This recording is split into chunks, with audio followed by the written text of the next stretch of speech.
Glaubst du im Ernst, ich bin so dumm, mich auf so einen Loser einzulassen? Abgesehen davon, warum sollte ich? Du hast doch eine falsche Spur gelegt für die Polizei, oder nicht? Was hältst du davon, wenn ich Johannes frage, ob sie bei uns auf dem Schloss wohnen kann? Ziemlich außergewöhnlich, die Austauschstudentin auszuquartieren. Jana! Was soll das? Du lässt dich von diesem Typen bezahlen?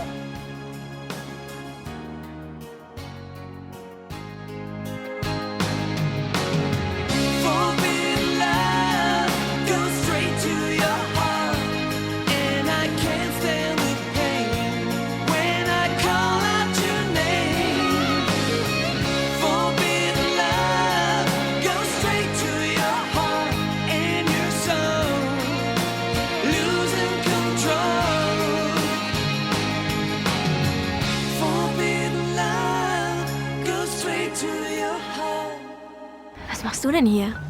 Wer war der Typ? Der? Ach, das war Rudolf.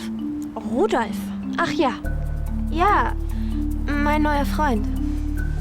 der alte Knacker soll dein Freund sein? Ja, ich stehe eben auf ältere Männer.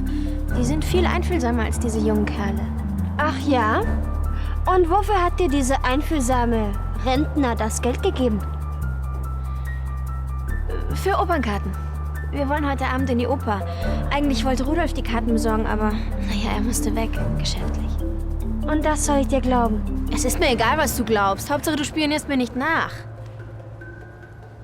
Ich bin rein zufällig hier. Na dann, viel Spaß noch. Ich muss jetzt nämlich los. Lohengrin wartet.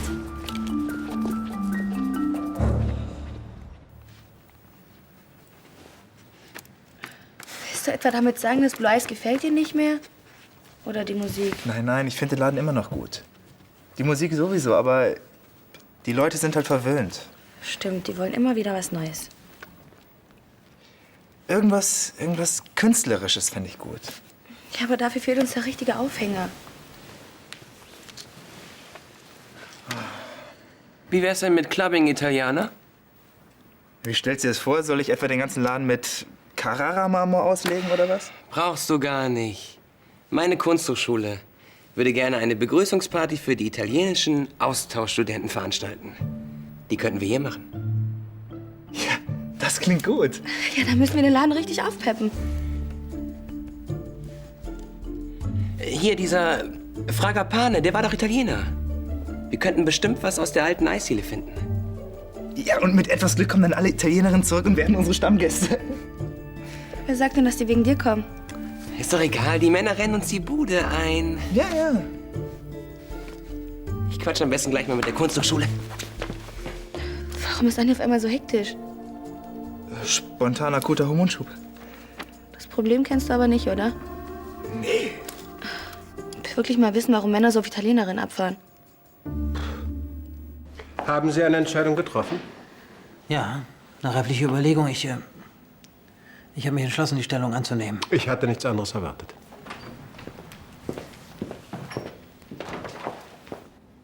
Eddie, das darfst du dir nicht bieten lassen.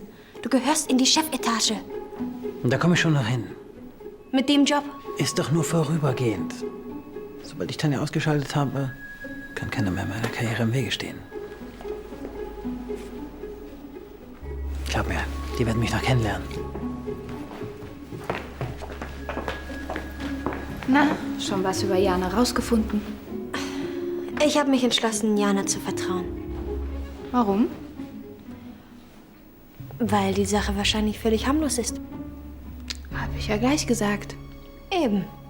Jetzt mach dir doch keine Sorgen. Und wenn uns jemand zusammen sieht, dann glaubt er sowieso, er träumt. Hör zu, Bernd, Tanja vermutet jetzt schon, dass wir uns gegen sie verbündet haben.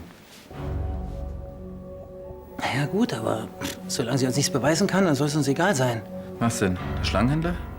Ja, wenn ich beweisen kann, dass er ihr die Schlange verkauft hat, dann fällt sie automatisch unter Mordverdacht. Das wäre allerdings hervorragend. Schön. Ich kümmere mich darum, dass Tanja sich erstmal wieder ein bisschen beruhigt.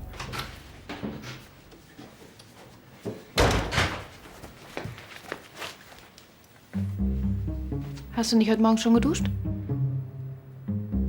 Doch, aber ich dachte, du stehst auf gepflegte Männer. Aber nicht welche mit Waschzwang. Ich habe vorhin mit Vanessa gesprochen. Mein Beileid. Nein, im Ernst. Sie sagt, mit Jana ist alles in Ordnung. Vielleicht sagt sie zur Abwechslung mal die Wahrheit.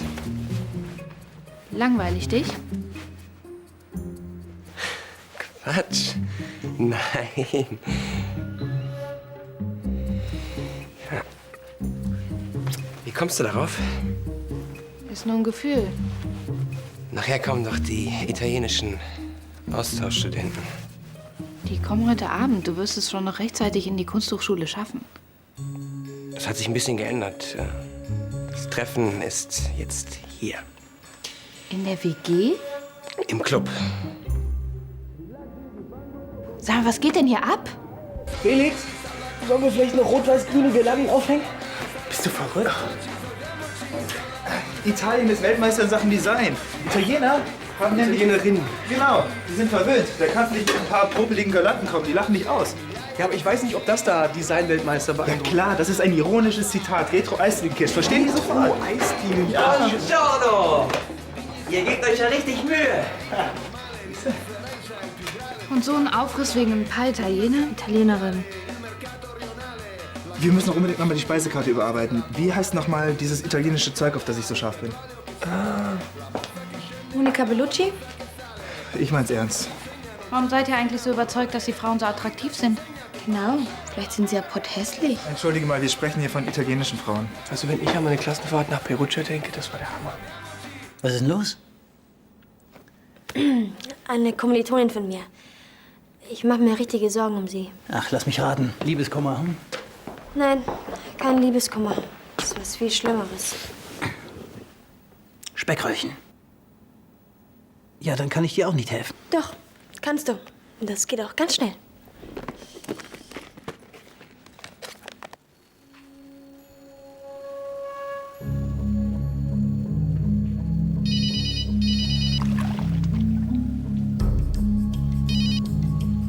Hallo, wer spricht denn da?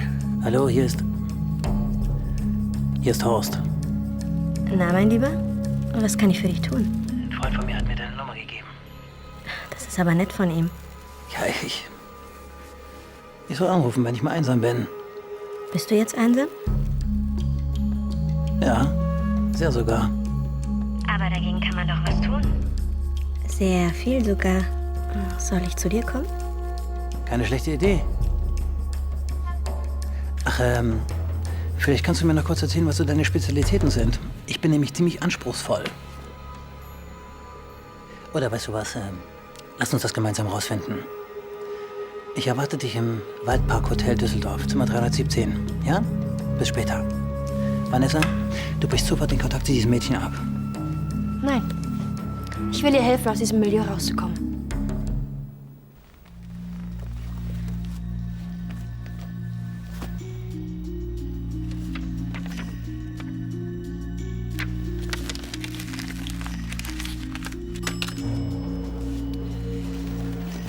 Ansgar. Tanja, störe ich? Nein, überhaupt nicht. Sag mal, du hast doch nicht im Ernst geglaubt, dass ich mit Beinbach gemeinsame Sache machen würde.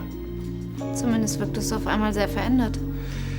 Naja, als die Polizei aufgetaucht ist, das war schon ein ziemlicher Schock. Du weißt doch, dass du mir vertrauen musst. Aber wenn du mich nie in deine Pläne einweist, ist das schwierig. Und vertraust du mir jetzt? Natürlich. Schön. Dann lass uns die Angelegenheit so schnell wie möglich beenden. Gut, das könnten wir doch ganz hervorragend bei einem Essen besiegeln. Und vorher könnten wir noch ein bisschen... Ist ja wieder ganz der Alte.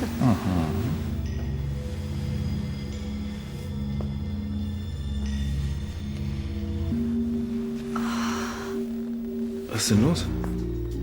Ist auf einmal total schlecht. Soll ich einen Arzt rufen? Rufst du bitte Frau Dr. Voss an? Leos Freundin?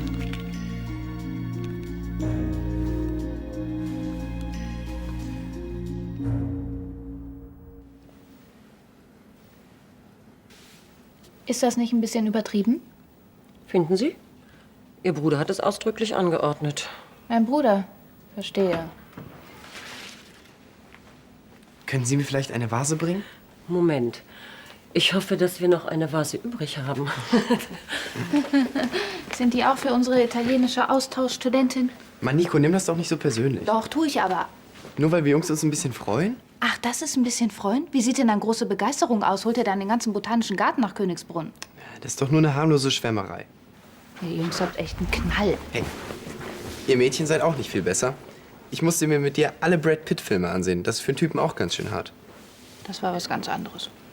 Und meinst du, ich habe nicht gemerkt, dass du neulich nur mit uns Fußball geguckt hast, weil du David Beckham sehen wolltest? Okay, vielleicht habe ich ein bisschen übertrieben. Aber was ist mit Poesie, mit Romantik, ein paar kleinen Zeilen oder Geschenke? Oder einfach nur Aufmerksamkeit? Also wenn du dabei an Andi denkst, vergiss es. Das ist einfach nicht sein Stil. Ihr Freund der Bauarbeiter hat angerufen. Wenn man vom Teufel spricht. Aber er wollte mit Konstantin sprechen. Worum geht's denn? Du kannst doch Italienisch. Und Herr Fritsche meinte, es wäre doch eine schöne Geste, wenn man den Italienerinnen einen kleinen Willkommensbrief schreibt. Klar, ich komme. Gute Besserung. Eigentlich ist es gar nicht so schlimm. Ich hatte nur so ein Ziehen im Unterleib. Das sind die typischen Begleiterscheinungen einer Schwangerschaft. Sie brauchen sich keine Sorgen zu machen. Werde ich nicht. Aber falls die Beschwerden öfter vorkommen, sollten Sie lieber Ihre Gynäkologin aufsuchen. Okay, mache ich. Gut, dann lasse ich Sie jetzt besser alleine.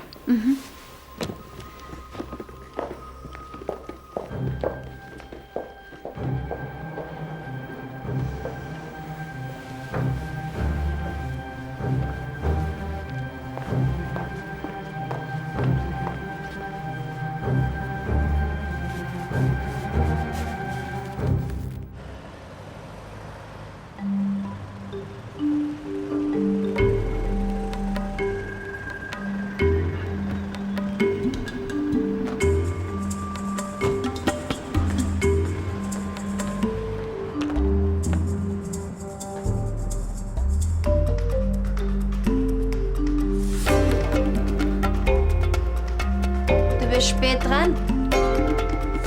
Vanessa, dein Freier wartet schon seit einer Stunde. Ein Freier? Ich treffe mich hier mit Rudolf. Red kein Müll. Ich habe deine Verabredung arrangiert. Du lügst. Nein. Was sind denn so deine Spezialitäten? Kümmere dich um deine eigenen Angelegenheiten. Meinst du, die anderen machen sich keine Sorgen? Nico denkt, du bist wieder auf Droge. Und hast du denen gesagt, dass ich... Nein, noch nicht. Vanessa, bitte. Du darfst ihnen kein Wort sagen. Versprich mir das, nicht ein Wort. Verstehe. Dein Zuhälter, er hat dich bedroht, wenn du den Mund aufmachst. Es gibt keinen Zuhälter. Was? Du machst es alles aus freiem Willen?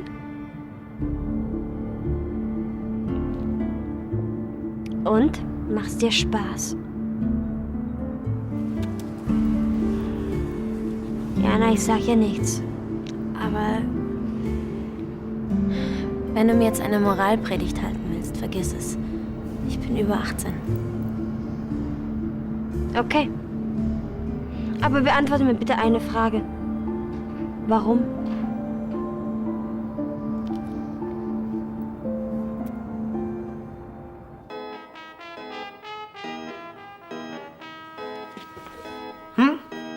Wie sehe ich aus?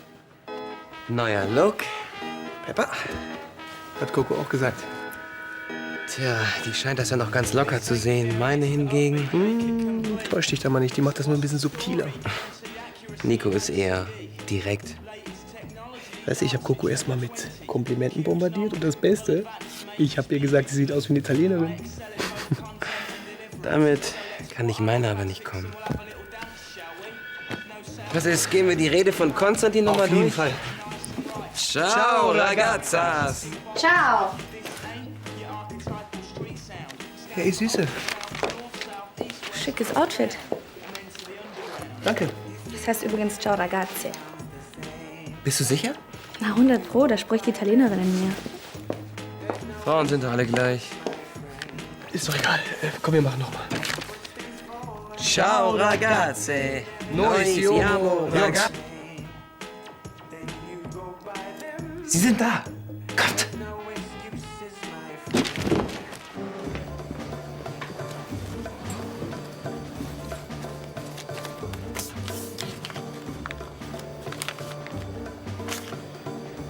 Das sind noch 3 Namen. Ja, richtig. Die handeln alle mit Giftschlangen. Genau. Einer davon ist Ihr Mann. Ich hatte einen Namen erwartet. Ich habe getan, was ich konnte. Jetzt weiß ich doch immer noch nicht, von wem diese Giftschlange stammt. Hören Sie, wir haben verabredet, dass ich Ihnen Adressen liefere. Nicht die eine Adresse. Wenn Sie mir nun bitte das Geld geben würden. Ja, nicht hier. Los, kommen Sie.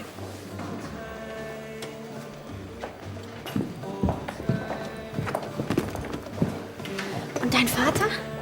Vanessa, bitte, du musst ihm klarmachen, dass er mit niemandem über diese Sache reden darf. Keine Sorge.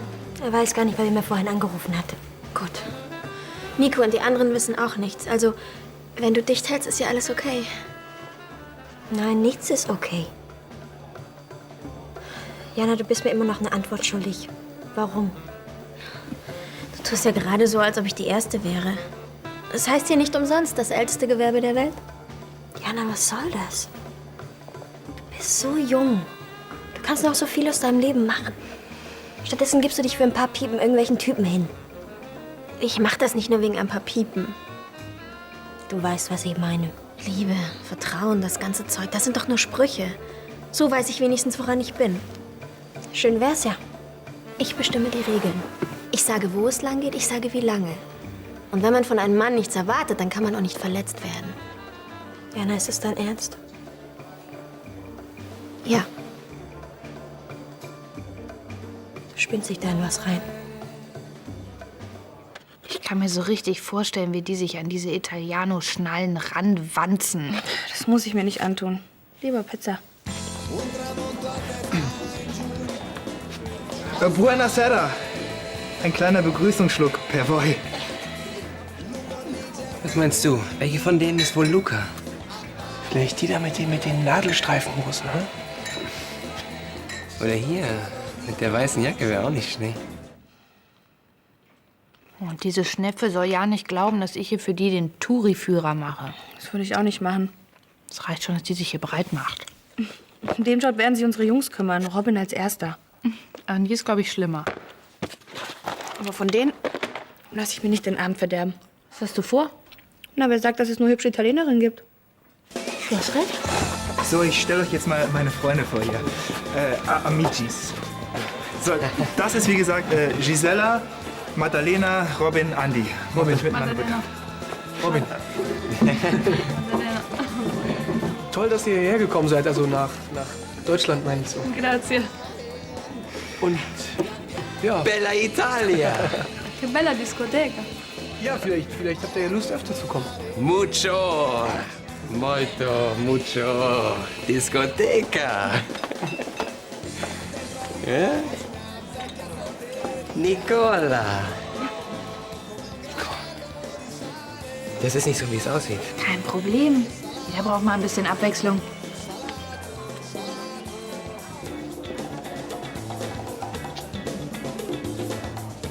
Coco. Das mit der Anzeige war ja auch erstmal ein Test. Ich konnte nicht ahnen, dass das so gut läuft. Wirklich so gut. Vanessa, bitte, ich habe keinen Bock mehr darüber zu reden. Ich habe alles unter Kontrolle und mehr gibt's dazu nicht zu sagen. Wenn ich bedenke, für Geld. Ich könnte das nicht. Das sagst du? Du hast eine Lesbe gespielt, weil du zurück aufs Schloss wolltest. Dabei ging es auch um Geld. Das kann man doch gar nicht miteinander vergleichen. Wirklich nicht? Wir wissen wirklich eine Menge Geheimnisse voneinander. Und ich erwarte von dir, dass du dieses Geheimnis für dich behältst. Kann ich mich auf dich verlassen? Und deshalb von Mio nochmal Benvenute, ragazze.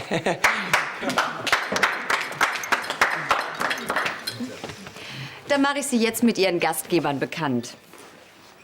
Gisella Martelli, Stefan Bauschulte. Die wäre auch gut gewesen.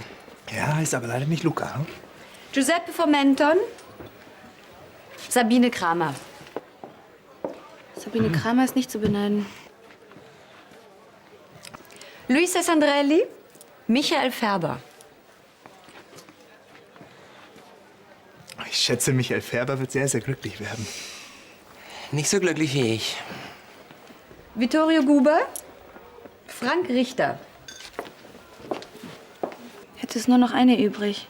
Ausgerechnet diese Traumbraut ist Andys Austauschstudentin. Ich fass es nicht. Mann, du Glückspilz, das ist eine. Volltreffer. Habe ich auch verdient, oder? Maria Angelina Campagnole, Jochen Müller. Entschuldigung, was ist mit meiner? Um wen soll ich mich kümmern? Luca Caminci. Ciao. Ciao, ich bin Luca.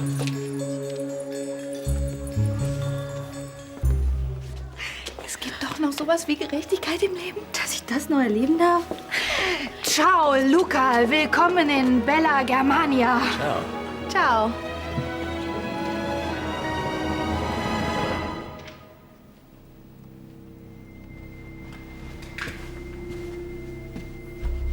Ich dachte, du wärst krank. Außerdem hatte ich mich doch klar ausgedrückt, dass ich dich hier nicht sehen möchte. Seit wann befolgst du die Befehle deines Vaters wie ein Schoßhündchen? Tanja? Ich bin wieder gesund und ich habe einen Mordshunger. Gilt die Einladung zum Essen noch? Also eigentlich... Na gut, wenn du was anderes vorhast. Nein, wir können schon essen gehen, aber es wäre mir wirklich lieber, wenn du im Wagen warten würdest. Ah, verstehe. Du willst den Papa nicht provozieren. Ich warte draußen im Wagen. Beeil dich.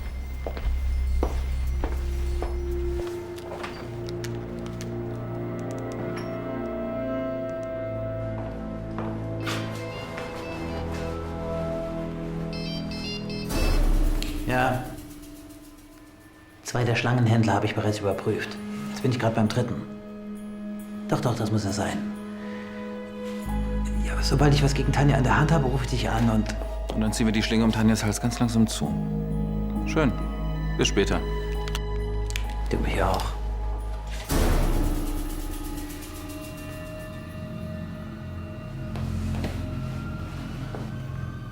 Hallo?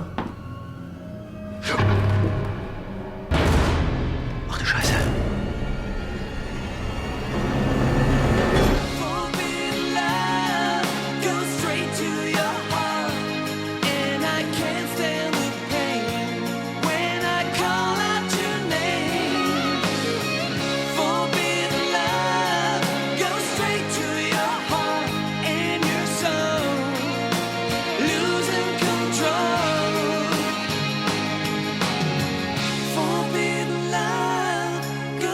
to your heart.